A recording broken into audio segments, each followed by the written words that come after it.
Hello. Okay, so we're on our way, as you know, to Syracuse, New York, where Micron has pledged to invest $100 billion over the next 20 years to build factories that make semiconductors in Syracuse.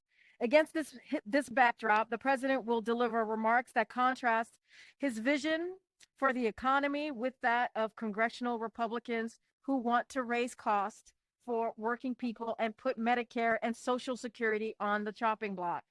While the president highlights the manufacturing resurgence spurred by the CHIPS and Science Act, the Bipartisan Infrastructure Law, and the Inflation Reduction Act, he'll call out Republicans for their five-part plan to increase inflation and costs for American families. The Republican plan includes $3 trillion in tax cuts skewed to the wealthy, which would add to the deficit and make inflation worse, raising prescription drug costs for millions of seniors, increasing health insurance premiums, increasing energy bills in 2023 and beyond, increasing student loan payments.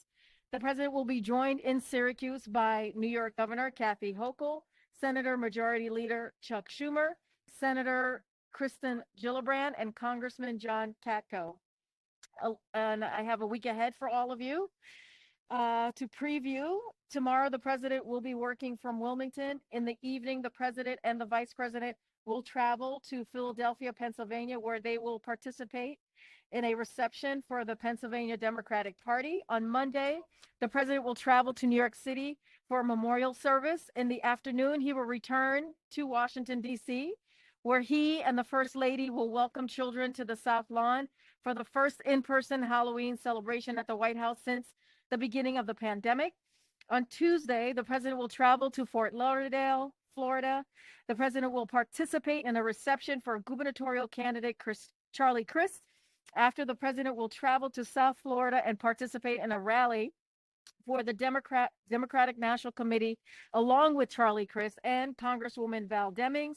On Wednesday morning, the president will deliver remarks on infrastructure in Washington, D.C.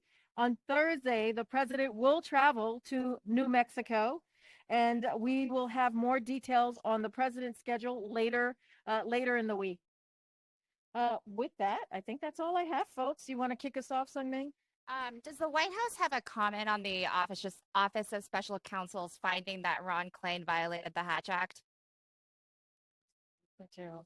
So Ron is very careful and takes the Hatch Act very seriously in his media appearances and his use of Twitter.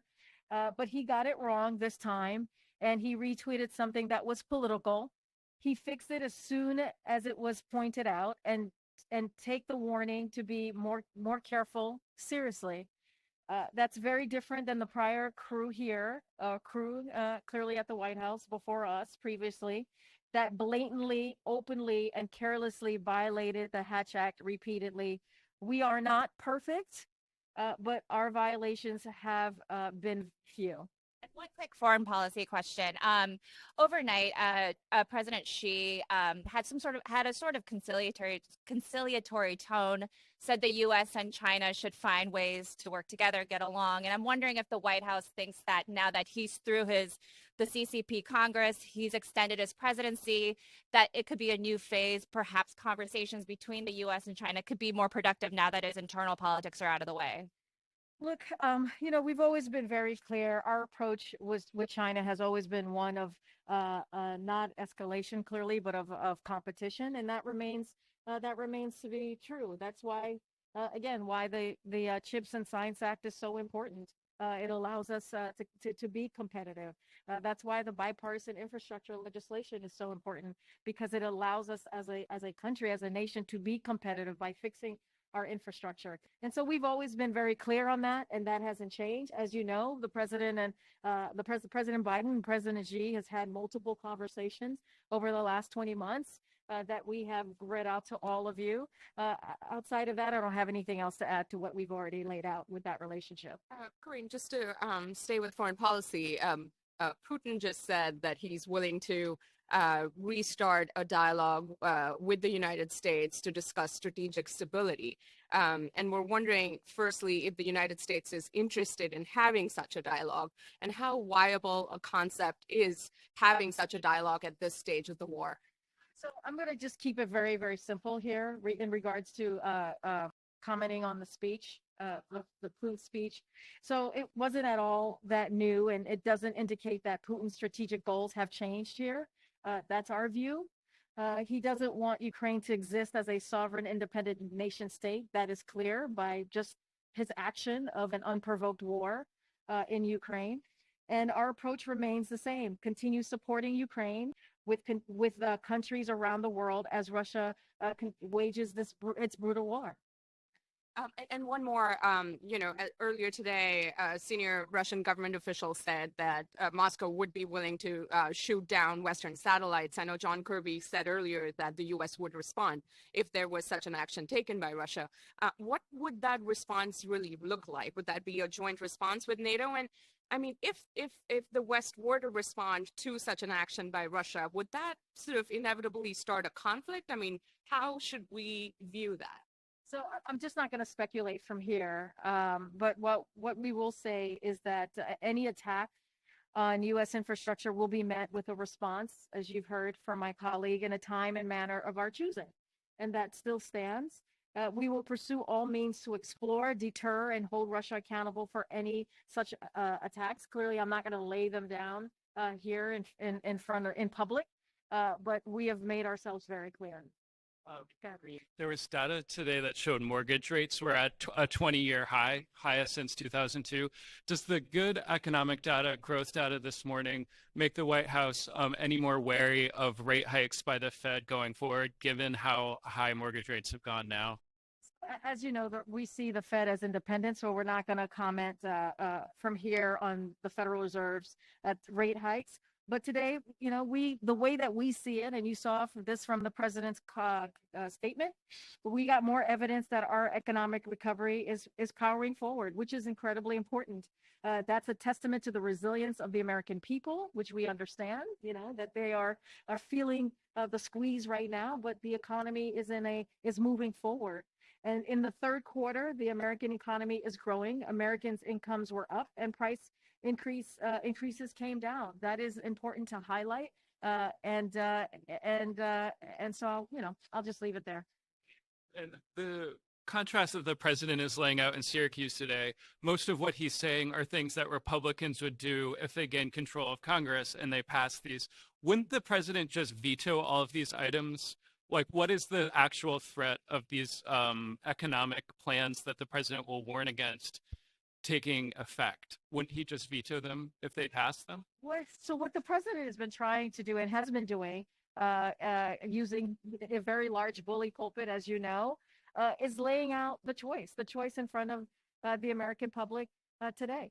And it matters. It matters for the American public to hear not just what we have done and laid out. You've heard the president talk about student loans, economic recovery. You've heard him talk about abortion rights, all of the things that he believes matter, issues that impact American people. But at the same time, he wants to also lay out what the congressional Republicans are saying that they're going to do. It matters that they are saying, we have congressional senators saying that they want to put Medicare and Social Security on the chopping block. I mean, those are two things that are incredibly popular to the American people, but that is their plan. It is important to lay out that when and if this happens, right? If they were to have the majority, that's what they're going for. That they would get rid of the Inflation Reduction Act. That matters. Inflation Reduction Act lowers healthcare costs. It lowers energy costs, and if they were to do that, it would hurt inflation. It would hurt our economy. And they've also said that if they don't get Medicare and Social Security on the chopping block, that they would hold our debt hostage, which would spiral the economy into a downward turn. And so these are the things that are very important for the American people to understand what's at stake. And that's why you hear the president talk about it. And that is the plan of the congressional Republicans, is to actually make the economy worse, not better. Go ahead. On student loans, have you seen a slowdown in the number of applications coming in since the court order on Friday that could point to some confusion amongst borrowers over what it means? And last we heard was 22 million. Do you have an update on that number? Don't have an update to share. From what we have seen, like a direct number to share, what we have seen over the last couple of days, as you have heard us talk about since last Friday, which is an amazing reaction to the president's student loan student loan program. Pardon me. And that says a lot. That says that the American people really, truly need a little bit of a breathing room.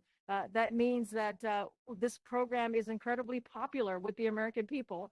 And so, again, we've seen an uptick. I don't have an exact number to share. But again, I want to make very clear that the reason that the president did this, the reason that the president put forth this policy is at a time when people are dealing with a pandemic and as a time that as you know, late this year, he's going to lift the pause. He wanted to make sure that the American people, as he says, has a little bit of a breathing room. 90% of borrowers who are going to be part of this policy and getting this relief are making less than $75,000 a year. That matters for many Americans across the country, almost 40 million. A couple times yesterday, the president mentioned the statistic, $55 billion that the oil and gas companies have made in the second quarter. He said it was outrageous. He said it was not fair. I was wondering, does the president plan to do anything about that? Does he plan to talk to these oil and gas companies directly? He did say that he believed that oil prices and gas prices will be going down. So what is the president going to do about the profits that the oil and gas companies are making? Let me just say this. We've always been very clear that that American families should not be the first to pay and the last to benefit at the pump. Energy companies are often quick to raise gas prices when the price of oil goes up, but slow to bring the price of gas down when the price of oil drops. We're seeing that again now with profit margins on a gallon of gas at the pump above the typical levels. The president believes that it is unacceptable and will continue to call on energy companies to treat consumers fairly. As you know, the Department of Energy has been in regular contact and have held meetings with these different companies, and they'll continue to have those conversations. Members of our team at the White House have also been in close contact. But I think, I said this the other day, when the president uses his bully pulpit, that matters. That does send a very powerful message, a direct message, into this case, to the oil companies. Karine, to follow on oil a little bit, yesterday you, Kirby, Secretary Blinken all sort of recast the question about Saudi Arabia as the 80-year relationship between the U.S. and Saudi, and sort of, I think it was a much more positive spin about Saudi Arabia than we had heard a week or two before when you had talked a lot about reevaluating the relationship. As we bump down here, has there been any developments behind the scenes that have sort of fueled that tonal shift in how you guys are addressing things? Is it that gas prices didn't in fact elevate after the OPEC decision that has caused you guys to sort of, I think John said yesterday that you're in no rush to implement the reevaluation of the relationship? I'm going to step back for a second. When the president first, walked into the White House, he had said very early on, I should say, in his days at the White House, he had said that this was a relationship, the Saudi Arabia relationship needed to be evaluated. But he wanted to make sure it was done in a bipartisan way, as it's been in the past more than 80 years. So that hasn't changed. He's always has been very clear on that.